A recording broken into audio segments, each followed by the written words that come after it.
Assalamualaikum warahmatullahi wabarakatuh. Pemirsa Gapai Kemuliaan yang dirahmati Allah. Apa kabar Anda hari ini? Semoga Anda senantiasa sehat dan selalu berada dalam lindungan Allah Subhanahu wa Ta'ala. Amin ya robbal alamin. Alhamdulillah, senang sekali hari ini saya Eva Yunizar kembali hadir menjumpai Anda dalam program kesayangan kita, Gapai Kemuliaan. Selama 30 menit ke depan, insya Allah kita akan membahas masalah seputar fikih, adab, dan tauhid dalam kehidupan sehari-hari yang tidak jarang masih banyak dari kita yang salah dalam memahami dan bahkan mempraktekannya. Dan seperti biasa saya tidak sendiri, hari ini sudah hadir bersama saya di studio ada gurunda kita semua, Kiai Haji Muhammad Faiz. Assalamualaikum Kiai. Waalaikumsalam warahmatullahi wabarakatuh. Apa kabar Kiai? Alhamdulillah baik, sehat. Alhamdulillahirrahmanirrahim. Baiklah pemirsa, bagi Anda yang memiliki pertanyaan, silakan Anda bisa kirimkan pertanyaan Anda baik berupa pesan teks maupun dalam bentuk video melalui nomor WhatsApp yang tertera di layar kaca. Nah, Anda juga berkesempatan untuk bertanya langsung kepada Kiai Faiz melalui sambungan Zoom yang nanti secara teknis akan ditentukan oleh tim Gapai Kemuliaan. Baiklah, bahasan pertama kita kali ini adalah terkait hukum menjual barang yang belum diterima. Nah, ini Kiai. Ya. Mungkin saat ini sedang tren begitu ya Kiai ya. Kalau kendaraan biasanya mungkin istilahnya inden. Jadi kita membeli barang secara inden, lalu kemudian barangnya belum datang, kita jual barang inden tersebut ke orang lain. Nah kemudian uangnya itu kita gunakan untuk membeli lagi barang inden. Atau mungkin juga di retail ada namanya pre-order ini namanya Kiai. Atau mungkin juga di real estate pesan apartemen begitu. Nah itu bagaimana hukumnya sebetulnya Kiai? Jadi yang perlu diingat yang pertama, kalau bicara tentang teori ekonomi, maka ulama itu sepakat. Al-aslu fil mu'amalatu al-ibahah. Pola transaksi apapun yang dilakukan oleh umat manusia itu pada dasarnya halal. Mau berdagang seperti apapun itu prinsip dasarnya halal. Sampai kapan? Sampai ada dalil yang mengharamkannya. Jadi kalau kita melakukan transaksi apapun, itu bukan cari dalil yang membolehkan. Tapi cari ada nggak dalil yang melarang. Kalau nggak ada, maka yang kita lakukan ini menjadi boleh. Itu yang pertama. Yang kedua, terkait dengan pernyataan ini. Rasulullah Shallallahu Alaihi Wasallam sebagai nabi yang Allah utus, nabi terakhir yang ajarannya itu akan kekal abadi sampai akhir zaman, itu sebetulnya dalam banyak hadis itu mengajarkan loh apa yang dibutuhkan hari ini. Kalau kita bicara misalnya teori perlindungan konsumen, itu hadisnya ada. Sayangnya kita ketika belajar hadis itu tidak kemudian memasukkan hadis itu pada bab perlindungan konsumen. Padahal agama ini luar biasa. Yang disampaikan oleh Rasulullah, spirit normanya itu menjaga loh dari apa yang menjadi dispute di pengadilan hari ini. Terkait dengan jual beli, dulu saya ngaji itu, masih ingat saya Mbak Eva itu, tahun 1987. Saya ngaji kitab namanya Fathul Qorib.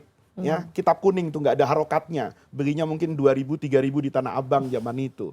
Itu dikatakan oleh guru saya, syaratnya barang yang diperjualbelikan itu ayyakunal mabi'u maqduran ala taslimihi. Barang yang saya jual kepada orang lain itu harus saya punya kuasa untuk menyerahkannya. Nah, dulu contoh fikihnya itu sederhana, nggak boleh saya jualan ikan di sungai. Mbak Eva datang, Pak Faiz, saya beli ikan, tuh tangkap sendiri di sungai. Nggak boleh, karena bisa jadi tertangkap atau tidak tertangkap. Kalau tidak tertangkap saya untung kan, sudah bayar, ikan saya tidak hilang, kan gitu. Nah ini yang kemudian diharamkan oleh Rasulullah. Itu namanya bai'ul gharar, jual beli yang mungkin salah satu pihak itu tertipu. Kan masing-masing punya hak kewajiban. Saya punya kewajiban menyerahkan barang yang saya jual. Mbak Eva punya kewajiban menyerahkan harga yang disepakati. Kalau harganya diserahkan kepada saya, maka barangnya harus saya serahkan kepada Mbak Eva. Bagaimana dalam kasus inden? Nih lihat, tentu mendudukkannya itu nggak boleh hanya melihat apa yang ada pada turos Islam di masa lalu. Kenapa? Karena sarana dan prasarananya kan beda, Mbak Eva. Kalau dulu Rasulullah jual beli kuda, kuda itu nggak punya nomor rangka. nggak punya nomor mesin gitu loh. Tapi sekarang kita beli motor, kita beli mobil, itu kan dapat nomor rangkanya, dapat nomor mesinnya. Misalnya, saya datang ke satu ATPM, nggak boleh sebut merek ya. Saya datang ke toko mobil satu, Pak, saya mau beli mobil ini. Deal harganya berapa? 1 miliar, Pak. Yang ini warnanya, spesifikasinya jelas, kemudian Bapak mobilnya ada, Pak, masih ada di gudang kami, ini nomor mesinnya, ini nomor rangkanya. Bapak bayar, kami keluarkan SPK. Lihat nih, ya kan? Nah, sekarang kita kembali kepada aspek hukum positif nih Mbak Eva. Apakah SPK dan bukti pembelian ini itu menunjukkan atas kepemilikan saya terhadap barang itu, apa harus menunggu STNK dan BPKB? Melihat. Kalau kemudian hukum positif mengatakan, kalau Pak Faiz sudah pegang SPK-nya, sudah menunjukkan pembayaran yang memastikan bahwa barang itu menjadi milik Bapak.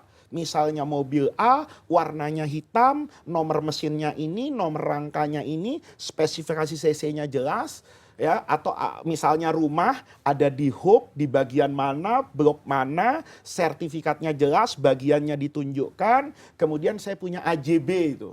Ya, ini para pemirsa mungkin nyangka saya calo mobil dan calo rumah nih. Akte jual beli ini AJB. Nah, sebatas itu diakui bagian dari kepemilikan, kemudian dilindungi nih sama aturan. Misalnya gini Mbak Eva, mobil saya tanya sama pabrik mobilnya, saya terima kapan nih mobil ini? Oh, Bapak terima 2 minggu. Kalau dalam 2 minggu saya nggak terima, maka Bapak mendapatkan kerugian per hari sekian. Kita sering begitu kan? Saya datang sama developer, rumah saya kapan diserah terimakan? 1 bulan akan datang, tanggal 31. Kalau terlambat, setiap 1 hari, Bapak mendapatkan kerugian 1 juta. Maka perangkat ini bisa kita katakan dan bisa kita pastikan bahwa hak saya sebagai pembeli terjamin. Yang kayak begini kemudian saya jual di luar kesepakatan saya, begitu misalnya saya beli dari Mbak Eva kayak gitu, saya jual ke Bapak B. Nih, saya punya rumah loh. Ya, nanti akan diserah terimakan sekian-sekian. Ini bukti kepemilikannya, ini bukti pembeliannya yang dianggap sah bukan menurut fikih loh, tapi menurut hukum positif. Atas kepemilikan saya terhadap barang itu, maka itu boleh diperjualbelikan. Nah, sejauh mana kemudian di saat menjualnya lagi itu ya Kiai ya, kan pasti akan mengambil untung. Ini contohnya nih seperti yang belakangan ini terjadi, tiket biasanya, tiket konser itu kan banyak juga ya Kiai ya. Jadi mencalon tiket konser itu. Nah, sejauh mana kalau kemudian seperti itu itu bisa aspek pandangnya beda lagi Mbak Eva.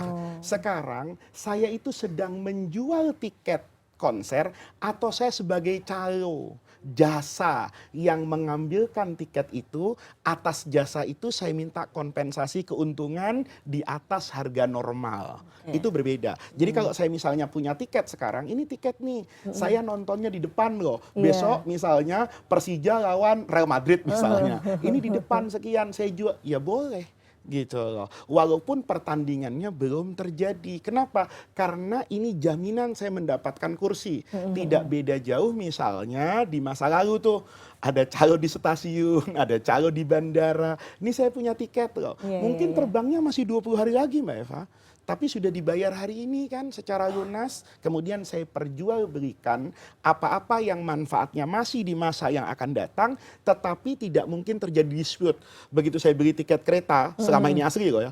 Di gerbong A, di gerbong 1, nomor 1A. Saya beli kursi pesawat misalnya 1A.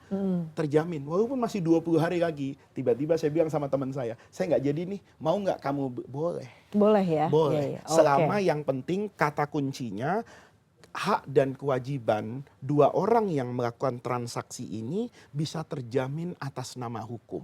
Oke, baiklah Kiai. Kita akan lanjutkan Kiai.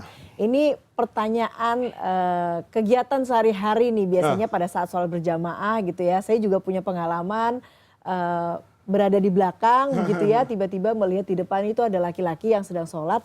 Terus kemudian pada saat sujud auratnya kelihatan. Nah itu bagaimana hukumnya Kiai? Tapi kita akan bahas setelah jeda ya Kiai ya. Jangan kemana-mana, Gapai Kemuliaan akan segera kembali.